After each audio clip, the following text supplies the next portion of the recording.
Hello students, welcome in the online classes of MD School Kalayat. As you know, we are on 6th lesson of Public Ed of 11th class.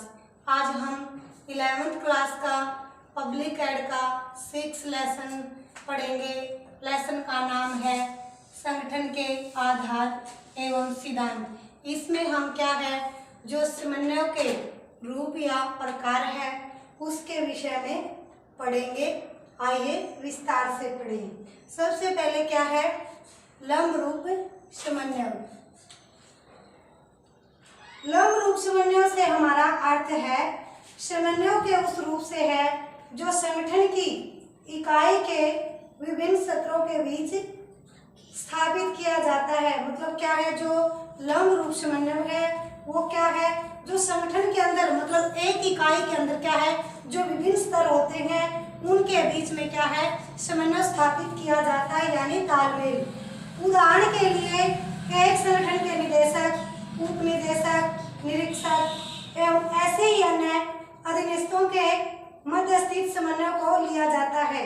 मतलब कहने का अर्थ है उदाहरण के तौर पर जो संगठन का निर्देशक है, उप निर्देशक है या निरीक्षक है, जांच पड़ताल करने वाला, और उनके जो अधीनस्थ कर्मचारी हैं उनके बीच में क्या है जो समन्वय किया जाता है, जो तालमेल किया जाता है उसको क्या कहते हैं लंब रूप समन्वय यानी तालमेल। अब हमारा क्या है समतल समन्वय। समतल समन्वय का अर्थ है उस समन्वय से है जो प्रबंध के समान स्तरों पर किया जाता है। मतलब क्या है समतल समन्वय का अर्थ क्या है जो प्रबंध के समान पर यानी समान रूप से स्तरों पर किया जाता है। जो समन्वय क्या है समान रूप से सभी स्तरों पर किया जाता है। इस प्रकार समन्वय में अधिकारियों की स्वेच्छा का अधिक महत्व होता है। मतलब क्या है जो समतल समन्वय में क्या जो अधिकारी हैं उनकी स्वेच्छा पर क्या है ज्यादा जोर दिया जाता है, ज्यादा महत्व दिया जाता है। उदाहरण के लिए एक पुलिस निरीक्षक को दूसरे पुलिस निरीक्षक के साथ संपर्क समतल समन्वय है। कहने का अर्थ है एक पुलिस निरीक्षक को एक दूसरे पुलिस निरीक्षक के साथ मतलब उन दोनों के साथ क्या है संपर्क में क्या है तालमेल करना एक प्रकार का क्या है समतल समन्वय है। अब हमारा क्या है आंतरिक समन्वय। एक संगठन द्वारा उसकी विभिन्न इकाइयों के बीच होने वाला संपर्क आंतरिक समन्वय कहलाता है। मतलब जो एक संगठन के द्वारा जो एक संगठन है उसके अंदर क्या है जो विभिन्न इकाई हैं जो आपस में वो कार्य करती हैं उनके बीच जो संपर्क होता है और उनके बीच से क्या जो तालमेल होता है उसको क्या कहते हैं आंतरिक समन्वय कहते हैं। यह संगठन का एक लोकप्रिय रूप है। कौन सा आंतरिक समन्वय का। अब हमारा है बाह्य समन्वय। बाह्य एक संगठन की विभिन्न इकाइयों को किसी दूसरे संगठन की संबंधित इकाइयों के मध्य होने वाले समन्वय को बाह्य समन्वय कहलाता है। मतलब एक संगठन है उसके अंदर विभिन्न इकाइयां हैं जो किसी दूसरे संगठन से संबंधित इकाइयों के बीच जो उनके बीच में समन्वय होता है उसको क्या कहते हैं बाह्य समन्वय कहते हैं। उदाहरण के तौर पर सीआरपी के इंस्पेक्टर और बीएसएफ के इंस्पेक्टर के मध्य में होने वाला जो समन्वय है तालमेल। मतलब क्या है मतलब जो एक इकाई मतलब विभिन्न इकाइयों में दूसरे संगठन के साथ संबंधित इकाइयों का क्या है आपस में जो समन्वय होता है उसको बाह्य समन्वय कहते हैं। जो उदाहरण के तौर पर एक जो सीआरपी के इंस्पेक्टर हैं एक बीएसएफ के, क्योंकि ये अलग अलग क्या है अलग अलग संगठन हो गए अलग अलग इकाई, इसलिए इनके बीच में जो समन्वय होता है उसको बाह्य समन्वय कहते हैं। अब हम क्या है जो समन्वय के साधन है उसके विषय में पढ़ेंगे। समन्वय किस प्रकार किया जाए। मतलब क्या है जो तालमेल है वो किस प्रकार किया जाए यह एक प्रमुख समस्या है। कौन सी जो तालमेल करना संगठनों के बीच विभिन्न विभागों के बीच विभिन्न मतलब अधिकारी हैं उनके अधीनस्थ कर्मचारी हैं उनके बीच तालमेल करना ये क्या है प्रमुख समस्या है। समन्वय प्राप्त करना प्रत्येक अध्यक्ष का प्रमुख दायित्व होता है। मतलब क्या है, समन्वय प्राप्त करना यानी तालमेल करना एक प्रमुख, मतलब प्रत्येक अध्यक्ष का प्रमुख दायित्व होता है। मतलब क्या, अपने संगठन विभाग जो भी मतलब अधिकारी है अपने विभाग के अंदर क्या है, तालमेल बनाए रखे ताकि उनके अंदर कोई मतभेद न हो। समन्वय में औपचारिक और अनौपचारिक दोनों प्रकार के साधनों की जरूरत पड़ती है। मतलब क्या है, समन्वय के अंदर जो औपचारिक है और अनौपचारिक दोनों प्रकार के साधनों की जरूरत पड़ती है। और जिनमें क्या है, प्रमुख साधन जो हमारे निम्नलिखित है। सबसे पहले क्या है, नियोजन। हम जो क्या है, समन्वय के साधन है, सबसे पहले हम नियोजन के विषय में पढ़ेंगे।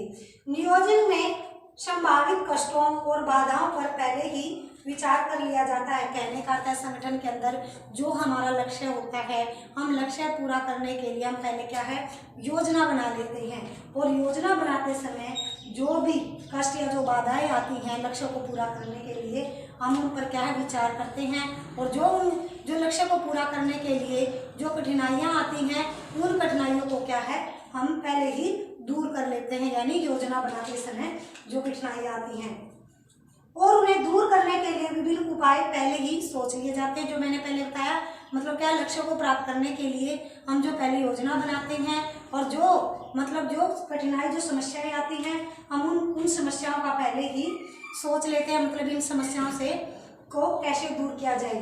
यदि नियोजन अच्छा है तो आधा कार्य तो पहले ही सफल हो जाता है। मतलब अच्छे से यदि योजना बना ली जाती है किसी लक्ष्य को प्राप्त करने के लिए, इसलिए हमारा आधा कार्य तो पहले ही सफल हो जाता है, पूरा हो जाता है। नियोजन के साथ ही समन्वय की प्रक्रिया भी आरंभ हो जाती है। जब हम योजना करते हैं किसी लक्ष्य को लेकर, मतलब कोई योजना बनाते हैं, उसके अंदर हमारे जितने भी मतलब कर्मचारी हैं, उनके अंदर क्या है, जो उनका कार्य है, जो उनके अधिकार हैं, हम उसको क्या है बांट देते हैं और उनमें क्या है, तालमेल बनाए रखते हैं कर्मचारियों के अंदर जो उच्च अधिकारी है, ताकि उनमें आपस में कोई मतभेद न हो। इसलिए क्या है, नियोजन के अंदर क्या है, समन्वय की प्रक्रिया आरंभ हो जाती है। यानी समन्वय जरूरी है। और उपलब्ध मानव संसाधन, वित्त तथा सामग्री का कम समय में अधिकतम लाभ केवल समन्वय द्वारा ही संभव है। यानी जो मानव संसाधन है उसके अंदर जो वित्त है, जो हमारा धन संबंधी और सामग्री है, उसमें क्या हम कम समय में उसमें क्या है, समन्वय के द्वारा ज्यादा लाभ प्राप्त कर सकते हैं। ये तो हमारा क्या था, नियोजन। अब हम क्या है, संगठनात्मक तरीके के विषय में पढ़ेंगे। जो संगठन के तरीके हैं, एक प्रभावशाली संगठन में जो सत्ता है, जो शक्तियां हैं एवं उत्तरदायित्व यानी जो जिम्मेवारी है, स्पष्ट रूप से विभक्त होती है। यानी क्या है, एक प्रभावशाली एक अच्छे संगठन के लिए जो सत्ता है, जो शक्तियां हैं और उनकी जो जिम्मेदारियां हैं, जो कार्य हैं, वो स्पष्ट रूप से विभक्त यानी बांट दिए जाते हैं। लेकिन उनमें पुनरावृत्ति का अभाव होता है। मतलब क्या है, कार्यों को बार बार दोहराने का क्या है, अभाव होता है। ऐसे जो हम शक्तियों को बांट देते हैं, उनकी जो जिम्मेदारियां हैं, जो कार्य को बांट देते हैं, इसके अंदर बार बार कार्य का दोहराव नहीं होता और इन सब के फलस्वरूप समन्वय शर्त हो जाता। मतलब उनके अंदर क्या है, तालमेल बना रहता है। तालमेल होने के कारण क्या है, बार बार कार्य को दोहराना नहीं पड़ता। इसलिए क्या है, मतलब जो एक इकाई के अंदर जो विभाग है वो एक दूसरे के संपर्क में रहते हैं, इसलिए उनमें तालमेल बना रहता है और बार बार कार्य को दोहराने की आवश्यकता नहीं पड़ती। भारत में संगठनात्मक तरीकों के मुख्य तरीके निम्नलिखित हैं। मतलब क्या है, जो संगठन का पद सोपान का सिद्धांत, मतलब क्या है, जो पद है संगठन के अंदर क्या जो पद निर्धारित कर दिए जाते हैं और पद सोपान में एक मतलब जो सीढ़ी के अनुसार क्या है, कार्य करते हैं, श्रेणी के अनुसार उसमें कार्य करते हैं।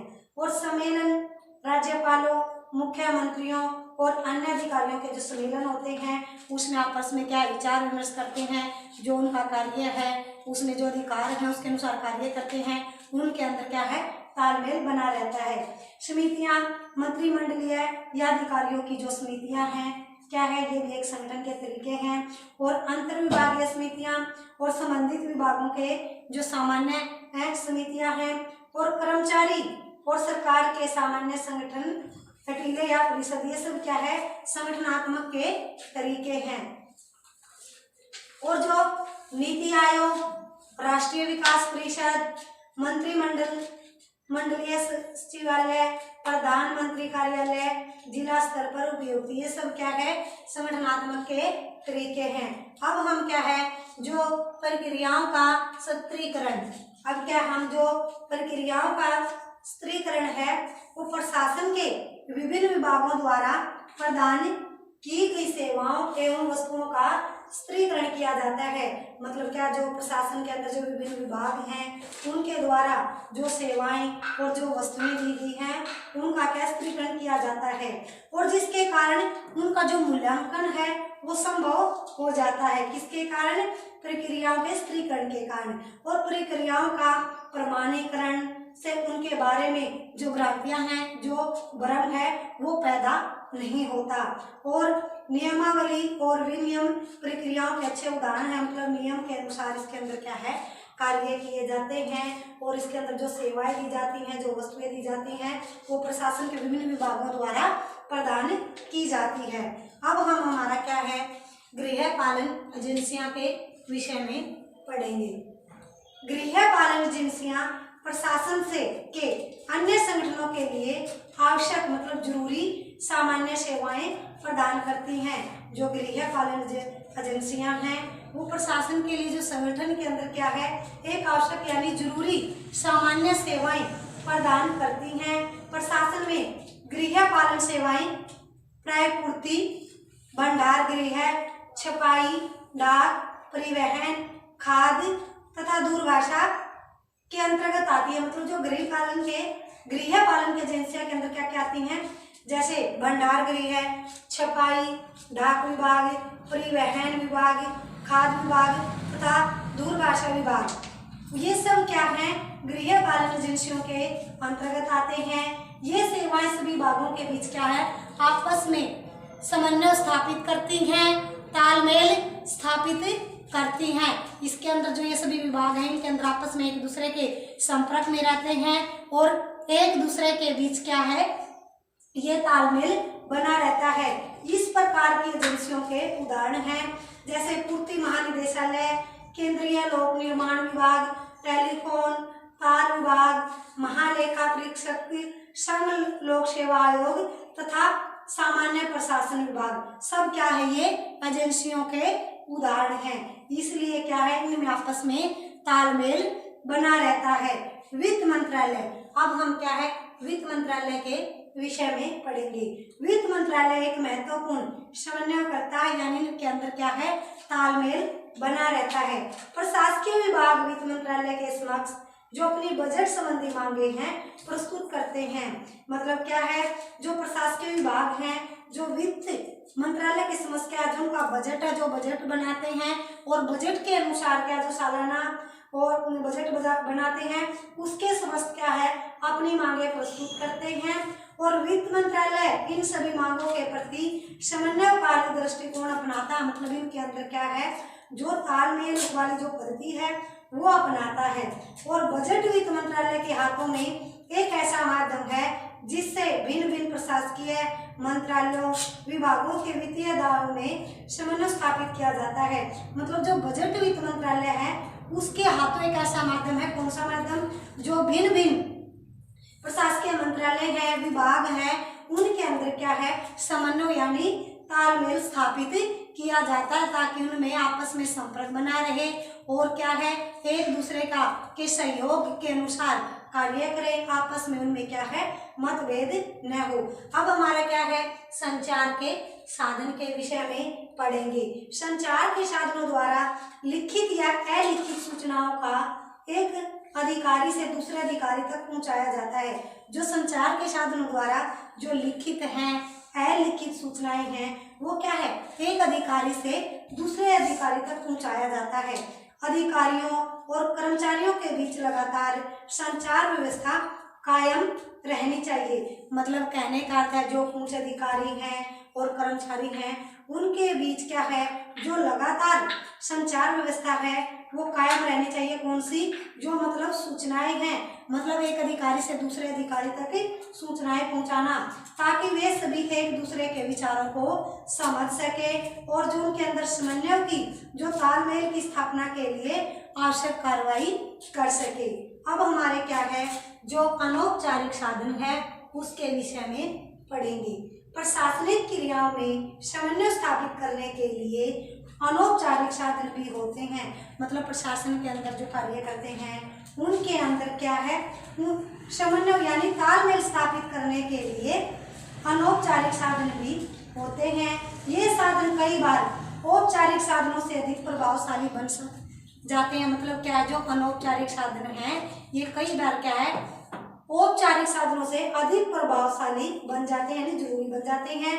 और इन साधनों में से हम निम्नलिखित साधन मुख्य हैं जो अनौपचारिक: व्यक्तिगत संपर्क एवं रात्रि भोज आदि अवसरों पर आयोजित पार्टियां अनौपचारिक साधनों में शायद सबसे अधिक महत्वपूर्ण जो व्यक्तिगत संपर्क है, यानी मतलब व्यक्तिगत एक दूसरे से संपर्क, मतलब जो रात्रि का हम भोजन करते हैं, मतलब जो पार्टियां वगैरह होती हैं उसके अंदर क्या है, जो रात्रि का भोज है उसके अंदर हम क्या है, अनौपचारिक साधनों में शायद सबसे अधिक महत्वपूर्ण क्या हो गया, व्यक्तिगत संपर्क, मतलब एक दूसरे के संपर्क में आना।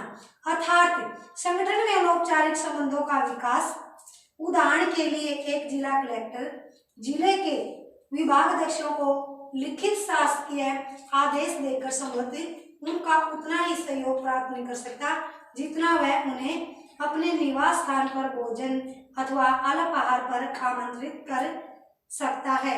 मतलब कहने का अर्थ है, मतलब उदाहरण के तौर पर यदि मतलब एक जिला कलेक्टर लिखित रूप में अपने अधीनस्थ क्या है कर्मचारियों को, विभागाध्यक्षों को लिखित रूप में कोई आदेश देता है, उसका वो इतना सहयोग नहीं प्राप्त कर सकता जितना क्या है वो अपने निवास स्थान पर अपने अधीनस्थ जो कर्मचारी हैं, जो विभागाध्यक्ष हैं, उनको बुलाकर अपने निवास स्थान पर भोजन के लिए या अल्पाहार के लिए आमंत्रित करता है कि क्या है, तभी वो इतना सहयोग प्राप्त कर सकता है। मतलब आमने सामने बैठकर क्या है, बातचीत करना। और चाय के कप पर अनौपचारिक सलाह मशवरे, मतलब ये मशवरा करना और द्वारा उलझी हुई समस्याओं को सुलझाया जा सकता है। इसलिए क्या है, ऐसे हम क्या है लिखित रूप में क्या हम जो हमारी समस्याएं हैं उनको सुलझा नहीं सकते, हम आमने सामने बैठकर, उदाहरण के तौर पर क्या आमने सामने बैठकर एक चाय का कप लेकर आपस में क्या है जो सलाह मशवरा करते हैं और उलझी हुई समस्याओं को सुलझा सकते हैं। जैसे कि फिर क्या है इसका सेकंड अनौपचारिक साधन का सेकंड पॉइंट है कुशल नेतृत्व। अनौपचारिक साधनों में कुशल नेतृत्व का भी एक महत्वपूर्ण स्थान है, क्योंकि प्रभावशाली नेता द्वारा ही प्रशासकीय कार्यों में एक रूपता लाई जा सकती है। मतलब अच्छे प्रकार से कार्य करना, कुशल रूप से नेतृत्व करना। इसलिए क्या है, एक कुशल नेतृत्व के द्वारा ही क्या है जो विभाग हैं उसके द्वारा ही क्या उनमें एक रूपता लाई जा सकती है। भावुकता भरी अपीलें। संगठन के अध्यक्ष को कभी कभी संगठन के सदस्यों में टीम भावना उत्पन्न करने के लिए भावुकता भरी अपीलों का भी सहारा लेना पड़ता है। मतलब जो संगठन के अंदर जो अध्यक्ष है, कभी कभी जो संगठन के जो सदस्यों की टीम है उनको उनके अंदर भी भावना उत्पन्न करना, मतलब जो भावुक होना, मतलब भावुक भरी भावना को अपील का भी सहारा लेना पड़ता है, यानी भावुकता का भी सहारा लेना पड़ता है ताकि प्रशासन को सफल बनाने के लिए सभी सदस्यों को एक सूत्र के रूप में पिरोया जाए, यानी एक इकाई के रूप में कार्य किया जाए। राजनीतिक दल क्या है, इसका जो अनौपचारिक साधन है इसका क्या है, एक पॉइंट है राजनीतिक दल। जो पार्टियां हैं शासन में राजनीतिक दल भी नीतियों, योजनाओं तथा कार्यक्रमों में समायोजन का अनौपचारिक कार्य करते हैं।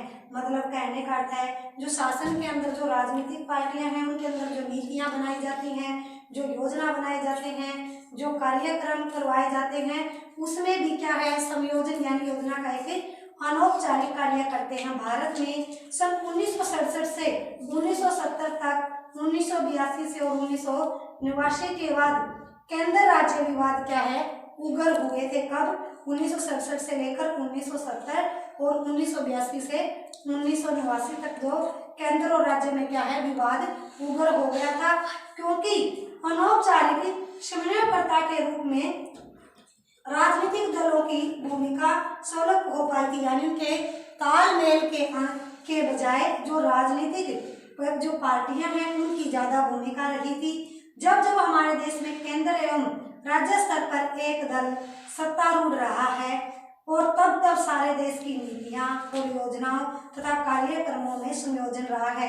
कहने का अर्थ है जब जब हमारे देश के अंदर केंद्र स्तर पर राज्य स्तर पर आपस में जो दल हैं उनके बीच क्या है नीतियों और योजनाओं के कार्यक्रमों में तालमेल रहा है, तब तक उन नीतियों और योजनाओं के कार्यक्रमों में संयोजन अच्छे प्रकार से रहा है। अब हम क्या है जो हमारे समन्वय की बाधाएं हैं उसके विषय में पढ़ेंगे, जो रुकावटें हैं। प्रशासकीय संगठन में समन्वय का अपना ही क्या है विशिष्ट महत्व होता है, यानी तालमेल का।